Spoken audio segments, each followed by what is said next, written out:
அஸ்ஸலாமுஅலைக்கும். Hi friends, எல்லோரும் எப்படி இருக்கீங்க? சேஃபாக நலமாக இருப்பீங்க அப்படின்னு நம்புகிறேன். அல்ஹம்துலில்லாஹ் நாங்களும் சேஃபாக இருக்கோம்.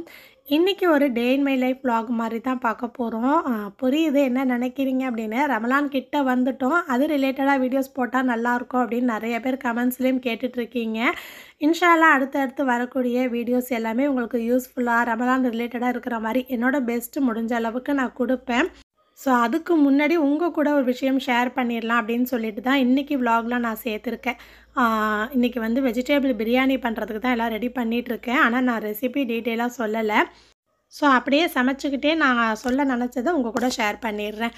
இதுக்கு முன்னாடி போட்டிருந்த வீடியோஸ் பார்த்துட்டு ஒரு சில பேர் கெஸ் பண்ணி கேட்டிருந்தீங்க. நான் சொல்லாமலே நிறைய பேர் எனக்கு விஷ் பண்ணி கமெண்ட் பண்ணியிருந்தீங்க. அதே சமயம் இன்ஸ்டாகிராம்லேயும் பர்சனலாக எனக்கு நிறைய பேர் மெசேஜ் பண்ணி விஷ் பண்ணி விசாரித்து ஸோ ஒரு 2 பேர் வந்து கோச்சிக்கிட்டீங்க, ஏன்க்கா எங்கள் கூடலாம் ஷேர் பண்ண மாட்டிங்களா அப்படின்னு சொல்லிட்டு. இப்படி ஒரு வீடியோ போடுவேன் அப்படின்னு நானே நினச்சி கூட பார்க்கல. எப்படி ஆரம்பிக்கணும், எப்படி சொல்லணும் அப்படின்னு தெரியாமலே தான் இவ்வளோ நாளாக வெயிட் பண்ணிகிட்டு இருந்தேன். சரி, இதுக்கப்புறம் வந்து ரமலான் ரிலேட்டட் வீடியோஸ் அந்த மாதிரி நமக்கு வரும் இல்லையா? ஸோ அதுக்கு முன்னாடி உங்கள் கூட ஷேர் பண்ணிடலாம் எங்களுக்காக. ஏன்னா இப்போ நான் vlog போடுறேன் அப்படின்னா எங்களை பற்றி ஃபேமிலி ஓரளவு உங்களுக்கு டீட்டெயில்ஸ் தெரிஞ்சிருக்கும், நான் ஷேர் பண்ணியிருக்கேன். ஸோ எங்களை பற்றி கேர் பண்ணி கேட்குறதுனால என்கிட்ட ஒரு ஃப்ரெண்டாக சிஸ்டராக நிறைய பேர் கமெண்ட் பண்ணி இன்னமும் ரெகுலராக எனக்கு நிறைய பேர் கமெண்ட் பண்ணிக்கிட்டே இருக்கீங்க. கண்டிப்பாக உங்கள் கூட ஷேர் பண்ணணும் அப்படின்னு தோணுச்சு. ஸோ நீங்கள் கெஸ் பண்ணது கரெக்டு தான். நான் கன்சீவாக இருக்கேன். இப்போது எனக்கு 2nd trimester போயிட்டுருக்கு. அல்ஹம்துலில்லாஹ். எங்களுக்கு சர்ப்ரைஸ் அப்புறம் ஷாக்கிங்காகவும் இருந்துச்சு. ஏன்னா நாங்கள் 3rd பேபி அப்படின்னு சொல்லி பிளான் பண்ணவே இல்லை. ஒரு ஸ்டேஜில் ஆசிர் அர்ஷானோட போதும் அப்படின்னு சொல்லி இருந்துட்டோம். அதுக்கப்புறம் இந்த ப்ரெக்னென்சி உண்மை அப்படின்னு சொல்லி நான் உள்ளே வர்றதுக்கே எனக்கு ஒரு 10-15 நாள் கிட்ட ஆச்சு. ஸோ அதோடு பார்த்திங்கன்னா நான் தொழுதுட்டு அல்லாஹ்க்கு தான் ஃபஸ்ட்டு நன்றி சொன்னேன். ஏன்னா இறைவனுடைய நாட்டம், அவனோட எந்த ஒரு செயலுக்கு பின்னாடியும் கண்டிப்பாக ஏதோ ஒரு காரணம் இருக்கும். அது நல்லபடியாக இருக்கும், நல்லதாக இருக்கும் அப்படின்னு நாங்கள் நம்புகிறோம். ஸோ ப்ரெக்னென்சி அப்படின்னா எனக்கு ஃபஸ்ட்டு 2 பிள்ளைங்களுக்குமே பார்த்திங்கன்னா ப்ரெக்னென்ட் ஆன டைம்லேருந்து ஆசிருக்கு டெலிவரி டைம் வரையுமே நான் வாமிட் பண்ணியிருக்கேன். அவ்வளோ மோசமாக இருக்கும். ஆசைப்பட்டது ஒன்று கூட வாயில் வச்சு சாப்பிட முடியாது, அவ்வளோ டயர்டாக இருப்பேன். ஸோ அதே மாதிரி அர்ஷானுக்குமே வந்து ஒரு 5லேருந்து 7 மாதம் வரையும் வாமிட் இருந்துச்சு. அதுக்கப்புறம் அந்தளவுக்கு இல்லை. இருந்தாலும் ஊரில் இருந்தேன் இல்லையா? ஸோ அது வந்து ஒரு தைரியமாக நம்மளை சுற்றி இருக்கிறாங்க, அம்மா இருக்கிறாங்க அப்படின்னு சொல்லிட்டு அந்த ஒரு தைரியம் இருக்கும். இங்கே வந்து இருக்கும்போது இதுதான் எங்களுக்கு ஃபஸ்ட்டு ப்ரெக்னென்சி சொல்லணும் அப்படின்னா. இவங்களுமே இப்போ தான் கிட்ட இருந்து பார்க்குறாங்க. ஸோ இந்த இடத்துலையும் நான் அல்லாஹ்க்கு தான் நன்றி சொல்லணும். ஏன்னா ஸ்டார்டிங்லேயும் நான் அதான் பயந்துட்டு இருந்தேன், இங்கே வேறு தனியாக இருக்குமே அப்படின்னு. பரவாயில்ல, எனக்கு அப்போ இருந்த அளவுக்கு வாமிட் இல்லை அப்படின்னா கூட அந்த ரொம்ப லேசியாக டயர்டாக இருக்கிற மாதிரி இருந்துச்சு. ஸோ அதனால தான் வீடியோஸ் எல்லாமே உங்களுக்கு லேட்டாக வந்துட்டு இருந்தது. நான் நார்மல் டேஸ் அப்படின்னா என்னோடய ஹெல்த்தை மீறி நான் எஃபர்ட் போடுவேன். ஆனால் இப்போது ஹெல்த் ரொம்ப முக்கியங்கிறதுனால கேர் பண்ணி பார்க்க வேண்டியதாக இருக்குது. ஆனாலும் யூடியூப் வந்து நான் கண்டிப்பாக விட்டுற மாட்டேன். ஏன்னா இவ்வளோ வருஷம் நான் எஃபர்ட் போட்டிருக்கேன்ல, எனக்கான அங்கீகாரம் கிடைக்கணும். ஸோ கண்டிப்பாக நான் போராடி போடுவேன். ஆனால் ஹெல்த் முக்கியங்கிறதுனால கொஞ்சம் வீடியோ வந்து டிலேவாக வருது, அட்ஜஸ்ட் பண்ணிக்கோங்க. உங்களுடைய சப்போர்ட் எப்போதும் போட கொடுங்க. ஸோ இங்கேயுமே பார்த்தீங்கன்னா இவங்க தான் எனக்கு ஃபுல் சப்போர்ட். இவங்களுக்கு வந்து ஒன்றுமே தெரியாது, சமையல் வேலையாக இருக்கட்டும், வீட்டு வேலை எதுவுமே பார்த்து பழக்கம் கிடையாது. ஆனால் இப்போது எனக்கு நிறைய ஹெல்ப் பண்ணுறாங்க. ஃபஸ்ட்டு அந்த 3 மாதம் வந்து எங்கே உட்காந்துருக்கானோ அப்படியே தூங்கிருவேன். பிள்ளைங்கள கூட அந்த அளவுக்கு என்னால பார்க்க முடியல. காலையில அதிகமா டிஃபன் பார்த்தீங்கன்னா, ஸ்கூலுக்கு இட்லி தான். மேக்ஸிமம் இட்லி தான் செஞ்சு குடுப்பேன். பசங்களுமே வந்து எந்த சாப்பாடு செஞ்சாலும் முடியலன்னா கூட ரொம்ப அட்ஜஸ்ட் பண்ணிக்கிட்டு, ஆ தூங்குனாலும் என்ன டிஸ்டர்ப் பண்ணாம, அதே மாதிரி இவங்களும் எனக்கு ரொம்ப கேர் பண்ணி ஹெல்ப் பண்ணிட்டு இருந்தாங்க. அல்ஹம்துலில்லாஹ், அல்ஹம்துலில்லாஹ் நான் அல்லாஹ்க்கு தான் இப்பவும் நன்றி சொல்றேன். ஸோ அந்த ஸ்டேஜில தான் நான் ஒரு முடிவும் எடுத்திருந்தேன். டெய்லி மினி விளாக் போடலாம் அப்படிங்கிற மாதிரிலாம். ஸோ அப்படியே வந்து ஸ்டாப் பண்ணி போஸ்ட்போன் பண்ணியிருக்கேன். நான் சொன்ன மாதிரி எல்லா வீடியோஸுமே வரும். கொஞ்சம் டிலேவா வரும் அவ்வளோதான். நம்ம சேனலில் மட்டும் தான் பீரியட்ஸ் ரொட்டீன் அப்படின்னு சொல்லிட்டு ஒவ்வொரு மாதமும் பீரியட்ஸ் டைமில் எந்த மாதிரி சாப்பிடணும், டிப்ஸ், ஐடியாஸ் எல்லாமே நான் சொல்லிகிட்டு இருப்பேன். ஸோ அதனால் கூட நிறைய பேர் கேட்டிருந்தீங்க, ஏன் பீரியட்ஸ் ரொட்டீனே போடுறது இல்லைக்கா அப்படின்னு சொல்லிட்டு. அந்த வீடியோக்கு கீழேயும் எனக்கு நெறைய பேர் கமெண்ட்ஸ் பண்ணியிருக்கீங்க. கல்யாணமாகி இத்தனை வருஷம் ஆகுது. எங்களுக்காக ப்ரே பண்ணிக்கோங்க அப்படின்னு. கண்டிப்பா, கண்டிப்பா என்னோட ப்ரேயரில நான் கண்டிப்பா உங்கள சேர்த்துப்பேன். உங்க எல்லாருக்காகவும் நான் அதிகமா துவா செய்றேன். நான் சொல்றது ஒண்ணே ஒண்ணு தான். ஹெல்த்தியான லைஃப் ஸ்டைலுக்கு மூவ் ஆகுங்க. முக்கியமா பெண் குழந்தைகளுக்கு குறைஞ்சது வயசுக்கு வந்த நாள்லேருந்து பீரியட்ஸ் டைம், பிரெக்னன்சி டைம் எந்த மாதிரி இருந்தாலும் அலுப்பு பார்க்காம செஞ்சு கொடுப்போம். நம்மளும் அலுப்பு இல்லாமல் எடுத்துப்போம். ஸ்ட்ராங்காக இருப்போம், பாசிட்டிவாக இருப்போம். கண்டிப்பாக எல்லாருக்கும் நல்லது நடக்கும் அப்படின்னு நம்புவோம். இன்ஷா அல்லாஹ் நானும் துவா செய்கிறேன். கண்டிப்பாக எனக்காக, எங்களுக்காகவும் நீங்களும் துவா செய்யுங்க. இன்னி வரையும் ஹஸ்பண்ட் தான் ஹெல்ப் பண்ணிகிட்ருக்காங்க. அவங்களுக்கு சமையல் அந்த அளவுக்கு தெரியாது. மற்ற வேலையெல்லாம் பார்த்து கொடுத்துட்ருக்காங்க. அல்ஹம்துலில்லாஹ் இப்போ கொஞ்சம் ஆக்டிவாக இருக்கேன். ஆனாலும் வீடியோஸ்லாம் டிலே தான் ஆகுது எனக்கு தெரியுது. முடிஞ்ச அளவுக்கு சீக்கிரம் பெஸ்ட்டு கொடுக்க நான் ட்ரை பண்ணுறேன். இந்த வீடியோவே நான் எடிட் பண்ணி முடிச்சுட்டு ஒரு 4, 5 தடவைக்கு மேலே செக் பண்ணி பார்த்துருப்பேன். நம்ம சரியாக பேசியிருக்கோமா, ஏதாவது ஒரு இடத்துல தப்பாக சொல்லியிருப்போமா என்ன அப்படிங்கிறத. நான் சொல்ல நினச்சது ஓரளவு சொல்லியிருக்கேன். உங்களுக்கு எப்படி கன்வே ஆகிருக்கு அப்படின்னு எனக்கு தெரியல. நிறைய கொஷின்ஸ் வந்து கேட்குறீங்க. ஆனால் எல்லாத்தையும் சோஷியல் மீடியாவில் ஓப்பனாக சொல்ல முடியாது. உங்களுக்கு புரியும் அப்படின்னு நினைக்கிறேன். ஸோ ஒரு விஷயம் சொல்லணும் அப்படின்னா பல மடங்கு நான் யோசித்து தான் வீடியோவில் சொல்லுவேன். என்னோடய ரொட்டீனில் இப்போ கொஞ்சம் சேஞ்சஸ்லாம் வந்திருக்கு. ஸோ அதெல்லாம் ஷேர் பண்ணணுமா அப்படின்னு தெரியல. கமெண்ட்டில் சொல்லுங்கள். நம்ம அப்படியே விலாக் வந்து கண்டினியூ பண்ணலாம். வாரத்தில் 2, 3 நாள் வந்து ஏதாவது ஒரு பயறு வகை கண்டிப்பாக நம்ம சாப்பாட்டில் சேர்த்துக்கணும். இன்றைக்கி வந்து கொள்ளு பருப்பு இருக்குது இல்லையா, அதுதான் எடுத்திருக்கேன். கொள்ளு தான் எடுக்கணும் அப்படின்னு கிடையாது. பச்சை பயிறு இல்லைனா தட்டை பயிரெலாம் இருக்கும்ல, அது கூட நீங்கள் தாராளமாக எடுக்கலாம். வெயிட் லாஸ் ஆகணும் அப்படின்னு நினைக்கிறவங்க யோசிக்காமல் எடுங்க. வெயிட் லாஸ் ஆயிருமோ அப்படின்னு யோசிக்கிறவங்க குழம்பாமல் எடுக்கலாம். ஏன்னா கொள்ளு வந்து நமக்கு உடம்பை இறுக்கி கொடுத்து எலும்புலாம் நல்லா ஸ்ட்ராங்காகும். அதனால தான் குதிரைக்கெல்லாம் கொள்ளு கொடுக்குறாங்க, நல்லா வேகமாக ஓடும் அப்படின்னு.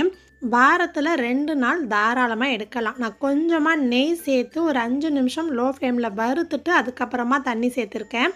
ஏதாவது ஒரு கிளாஸில் எடுக்கிறீங்க அப்படின்னா அந்த கிளாஸ் அளவுலேயே நான் 4 கிளாஸ் அளவுக்கு தண்ணி சேர்த்துருக்கேன். 1 கிளாஸ் கொள்ளுக்கு 4 கிளாஸ் தண்ணி, 1 சிட்டிகை உப்பு சேர்த்து வச்சுருக்கேன். ஸோ தட்டைப்பயிர், பச்சை பயிர்லலாம் வந்து எங்கள் ஊர் பக்கம் செய்யும்போது வெறும் அது மட்டும் போட்டு தான் செய்வாங்க. ஸோ இது வந்து நானாக செய்ய ஆரம்பித்தது. சக்கரவள்ளி கிழங்கு இருக்குது இல்லையா, ஒரு 2 பீஸ் அளவுக்கு, ஒன்று பெருசாக இருந்துச்சு, ஒன்று குட்டியாக இருந்துச்சு. நல்லா தோல்லாம் சீவிட்டு சின்ன சின்ன பீஸாக கட் பண்ணியிருக்கேன். சக்கரவள்ளி கிழங்குக்கு பதில் நீங்கள் மஞ்சள் பூசணிக்காய் கூட தாராளமாக சேர்க்கலாம். அதுவுமே வந்து ஒரு கொஞ்சம் அந்த ஸ்வீட்னஸோடு இருக்கும், ரொம்பவே நல்லதும் கூட. கிழங்கு வந்து தனியாக வேக வச்சு இட்லி சட்டியில் வச்சு அவிச்சிட்டு அதுக்கப்புறம் நீங்கள் மசிச்சும் சேர்த்துக்கலாம். இல்லைனா இந்த மாதிரி டைரெக்டாக குக்கர்லேயே சேர்த்துடலாம், எல்லாம் ஒன்று தான். ஸோ சேர்த்துட்டு ஒரு 6லேருந்து 7 விசில் வச்சிடலாம். கொள்ளு வந்து கொஞ்சம் வேகிறதுக்கு டைம் ஆகும். இங்கே அதிகமாக பார்த்தீங்கன்னா எனக்கு அந்த வெள்ளை கலர் மாதிரியே தான் வெல்லம் கிடைக்கும். இந்த மாதிரி டார்க் கலர் வந்து அதிகமாக எனக்கு பார்த்ததே இல்லை, இன்றைக்கி தான் பார்க்குறேன். ஸோ இது தான் நமக்கு ஒரிஜினல் வெல்லம். நல்லா டார்க் கலரில் இருக்கிற மாதிரி நாட்டு சர்க்கரை, வெல்லம் எல்லாமே எடுக்கணும். இனிப்பு வந்து நம்ம எடுத்திருந்த கொள்ளு இருக்குது இல்லையா, அதை விட கொஞ்சம் எக்ஸ்ட்ராவாக சேர்த்தா கரெக்டாக இருக்கும். உங்களுக்கு எப்படி வேணுமோ அதுக்கு தகுந்த மாதிரி கூட குறைச்சா சேர்த்துக்கலாம். ஸோ நான் டீ, காஃபிலேருந்து எல்லாமே அரை இனிப்பாக தான் குடிக்கிறது. இனிப்பு ரொம்ப கம்மியாக இருந்தால் கூட நான் சீனிலாம் போட்டுக்க மாட்டேன் மறுபடியும். இப்போ கொஞ்சம் இனிப்பாலாம் வந்து பிடிக்குது. நான் கொஞ்சம் எக்ஸ்ட்ரா வெல்லம் தான் சேர்த்துருக்கேன். ஒரு 6 விசில் வச்சுருந்தேன். ஸோ இந்த பக்கம் பார்த்திங்கன்னா கொள்ளு நல்லா வெந்துருச்சு, உங்களுக்கு பார்த்தாலே தெரியுது இல்லையா. ஸோ வெல்லமும் வந்து கொஞ்சமாக தண்ணி விட்டு நல்லா காய்ச்சி வச்சுருக்கேன். இந்த மாதிரி ஒரு மத்து இல்லைனா டம்ளர் இருந்துச்சுன்னா. ஸோ கிழங்கு வந்து நமக்கு ஈஸியாக வெந்துடும் இல்லையா, ஈஸியாகவே மசிச்சிடலாம். கொள்ளு வந்து 1, 2மாக மசிச்சா போதும், நல்லாயிருக்கும் சாப்பிடும்போது. வெல்லம் காய்ச்சும் போது இன்னும் கொஞ்சம் தண்ணி கம்மியாக கூட சேர்த்துருக்கலாம். பாகுலாம் தேவையில்ல. நமக்கு வத்தி வரதுக்கு அப்புறம் டைம் ஆகும். அதனால சொல்கிறேன். ஒரு 1/2 டீஸ்பூன் அளவுக்கு ஏலக்காய் தூள் சேர்த்து இந்த அளவுக்கு அந்த தண்ணி வத்தி வர வரையும் ஸ்டவ்வில் வச்சுருந்தேன். ஸோ அதுக்கப்புறம் பார்த்திங்கன்னா தேங்காய் துருவல் இருக்குது இல்லையா, நான் எப்போதுமே கொஞ்சம் துருவி வச்சுருப்பேன் ஃப்ரீசரில். அதுதான் எடுத்து வெளியில் வச்சுருந்தேன். அதுவுமே வந்து கொஞ்சம் ஒரு கப் கொள்ளு எடுக்கிறீங்கன்னா ஒரு 1/2 கப் அளவுக்கு தேங்காய் துருவல் சேர்த்தா நல்லாயிருக்கும். எங்கள் ஊர் பக்கம் பார்த்திங்கன்னா தட்டைப்பயிரெலாம் அந்த மாதிரி செய்வாங்க. ஸோ நான் வந்து கொள்ளு அதே மாதிரி சக்கரவள்ளி கிழங்கும் சேர்த்து செஞ்சுருக்கேன். கண்டிப்பாக ட்ரை பண்ணி பாருங்கள். சக்கரவள்ளி கிழங்கு இல்லைன்னா நான் சொன்ன மாதிரி மஞ்சள் பூசணிக்காய் இருக்குது இல்லையா, ஸோ அதையுமே வந்து சின்ன சின்ன பீஸாக கட் பண்ணிவிட்டு சேர்த்துக்கோங்க. ஸோ மேலே வந்து கொஞ்சமாக நட்ஸ் துருவி சேர்த்துருக்கேன். இந்த வீடியோவில் ரெசிபி அதிகமாக இல்லை இல்லையா, ஸோ இது வந்து நான் பிரேக்ஃபாஸ்ட்காக ஒரு நாள் செஞ்சுருந்தது. எனக்கு இனிப்பு வந்து காலையில் சாப்பிட்றது பிடிக்கும். ஸோ அதனால் இந்த ரெசிபியும் இந்த வீடியோவில் நான் ஜாயின் பண்ணியிருக்கேன். ரொம்ப சிம்பிள் ஆனால் ஹெல்த்தியும் கூட. கண்டிப்பாக ட்ரை பண்ணி பாருங்கள். அதுக்கப்புறம் நான் மதியானத்துக்கு மேலே தான் விலாக் எடுக்க ஆரம்பித்தேன். இன்றைக்கி வந்து பெருசாக ஸ்நாக்ஸ் பண்ணுற வேலையும் இல்லை. ஸோ ஏன் அப்படின்னு சொல்கிறேன். கொஞ்சம் திங்ஸ்லாம் வந்து சொல்லியிருந்தேன். அதுவும் நிறையா மறந்து போயிட்டு திரும்ப இவங்களுக்கு வாட்ஸ்அப் பண்ணிக்கிட்டே இருக்கிறது. இங்கே அந்தமானில் பார்த்திங்கன்னா அவ்வளோ சீக்கிரம் நம்ம நினைக்கிற மாதிரி எல்லா பொருளுமே கிடச்சிராது. ஸோ ரமலான் ரெசிபீஸ்க்கும் சரி ப்ரிப்ரேஷனுக்கும் இப்போ தான் கொஞ்சம் கொஞ்சமாக சேர்த்துக்கிட்டு வரேன்.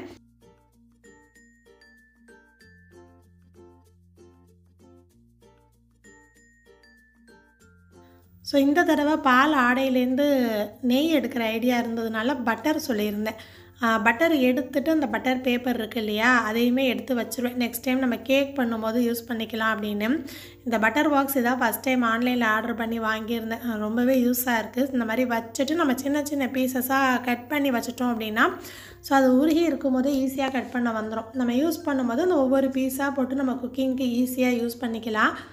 எனக்கு ரொம்ப நாளாக அந்த ட்ராகன் ஃப்ரூட் சாப்பிட்ணும் அப்படின்னு நினச்சிக்கிட்டே இருப்பேன். சரி ஒன்று வாங்கிட்டு வாங்க டேஸ்ட்டு பார்க்கலாம் அப்படின்னு சொல்லியிருந்தேன். ஆனால் பிள்ளைங்களுக்கும் சரி எனக்கும் அந்தளவுக்கு பிடிக்கல.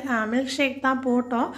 ஸோ இந்த பழம் வந்து எங்கள் ஊர் பக்கம்லாம் சீத்தாப்பழம் அப்படின்னு சொல்லுவோம். உங்கள் ஊர் பக்கம் வேறு பேர் இருக்கா இல்லை அதான் சொல்வீங்களா அப்படின்னு சொல்லுங்கள். எனக்கு ரொம்ப பிடிக்கும். எனக்கு மட்டும்தான் வாங்கிட்டு வர சொல்லியிருந்தேன். பிள்ளைங்கள்லாம் சாப்பிட மாட்டாங்க. நல்ல கல்கண்டு மாதிரி இனிச்சிச்சு. ஸோ எல்லாத்தையுமே கையோடு எடுத்து வச்சுட்டேன். அதோட நைட்டுக்கு வந்து இன்றைக்கி வீட்டில் சாப்பாடு பண்ணுற வேலை இல்லை. அதனால தான் மதியானம் 1 பாட் ரைஸ் மாதிரி வெஜிடபிள் பிரியாணி பண்ணது. நைட் வந்து ஒரு பர்த்டே ஃபங்க்ஷனுக்காக போயிருந்தோம். ஸோ ஃப்ரெண்ட்ஸோட பேபிக்கு தான் ஃபஸ்ட் இயர் பர்த்டே. பாப்பா பேர் வந்து அஜ்மீன் ஜியானா. பக்கத்தில் தான், வீட்டில் இருந்து ரொம்ப தூரம்லாம் கிடையாது. கொஞ்சம் நேரம் போனாலே ஹோட்டல் டெலிசியாவில் தான் அரேஞ்ச் பண்ணியிருந்தாங்க. ஸோ டெக்கரேஷன்லாம் வீட்லேயே பண்ணியிருப்பாங்க போல். நல்லா சூப்பராக இருந்துச்சு. பிள்ளைங்களை கொஞ்சம் நேரம் நிப்பாட்டி ஃபோட்டோஸ் வீடியோஸ்லாம் எடுத்துகிட்டு ஸோ கேக் கட் பண்ணாங்களா. கேக்குமே வீட்டில் இருந்தால் கூட சாப்பிட தோணாது. ஸோ அங்கே கொடுக்கும்போது நல்லா இருந்த மாதிரி இருந்துச்சு. ஏன்னா நான் அந்தளவுக்கு க்ரீம் கேக்லாம் விரும்பி சாப்பிட மாட்டேன். ஆனால் அன்றைக்கி சாப்பிட்டேன். ஸோ இவங்கெல்லாம் பக்கத்து வீடு ஆசிரியரோட கிளாஸ்மேட் ஃப்ரெண்ட்ஸ் தான். சேர்ந்து நின்று ஒரு ஃபோட்டோ வீடியோ எடுக்கலாம் அப்படின்னா ஆசிரியருக்கு அவ்வளோ வெக்கம். ஆம்பளை பசங்க வெக்கப்படுறதை பார்க்கவும் நல்லா தான் இருந்துச்சு. கொஞ்சம் நேரம் நாங்களும் சிரித்து கிண்டல் பண்ணிவிட்டு ஃபோட்டோஸ் வீடியோஸ்லாம் எடுத்துகிட்டு இருந்தோம். அர்ஷானுக்கு வச்சு கொடுத்துட்டு அதுக்கப்புறம் தான் நான் சாப்பிட ஆரம்பித்தேன். சலாத் அப்புறம் பட்டர் நான் வச்சுருந்தாங்க. ஃப்ரைட் ரைஸ், பன்னீர் பட்டர் மசாலா, சிக்கன் கிரேவி, பப்புடு, அப்பளம், அதுக்கப்புறம் வந்து குலாப் ஜாமுன் வச்சுருந்தாங்க. ஸோ பஃபே சிஸ்டம் தான் அரேஞ்ச் பண்ணியிருந்தாங்க. எல்லாமே சூப்பராக இருந்துச்சு. என்ன தான் நம்ம ருசியாக சமைச்சாலும் நம்ம சாப்பிடும்போது டேஸ்ட்டு தெரியாது இல்லையா. ஸோ அன்றைக்கி நல்லா வாய்க்கு ருசியாக சாப்பிட்ட மாதிரி தோணுச்சு. சாப்பிட்டுட்டு கொஞ்சம் நேரம் பிள்ளைங்கள்லாம் விளையாண்டுட்டு இருந்தாங்க. சரி வீட்டுக்கு போய் என்ன தான் பண்ண போகிறோம், கொஞ்சம் நேரம் விளையாடிட்டோம் அப்படின்னு விட்டாச்சு. இந்த குட்டீஸ் எல்லாருமே வந்து பக்கத்து வீடு தான். ஸோ அந்த பெரிய பிள்ளைங்களோட சிஸ்டர்ஸ் இவங்கெல்லாம். இப்போ ஆசி அர்ஷான் எப்படி அதே மாதிரி அர்ஷானோட கிளாஸ்மேட், அர்ஷானுக்கும் ஃப்ரெண்டு. அங்கே சாங்ஸ்லாம் ஓடிட்டு இருந்துச்சா. ஸோ கேர்ள்ஸ்லாம் வந்து ஸ்டேஜில் ஆடிட்டுருக்காங்க அப்படின்னு சொல்லி அர்ஷானையும் போக சொன்னதுக்கு போகவே இல்லை. நான் இங்கேயே நின்று ஆடுறேன் அப்படின்னு சொல்லி ஆடிட்டு இருந்தான். அங்கே நல்லா ஃபாஸ்ட் பீட் சாங் போட்டதுனால நல்லா ஒரு ஃபாஸ்ட்டாக ஸ்டெப் போடுறேன் அப்படின்னு போட்டுட்டு இருந்துச்சு. ஸோ என்ன பாட்டு அப்படின்னு நான் கொஞ்சமாக ஆட் பண்ணுறேன்.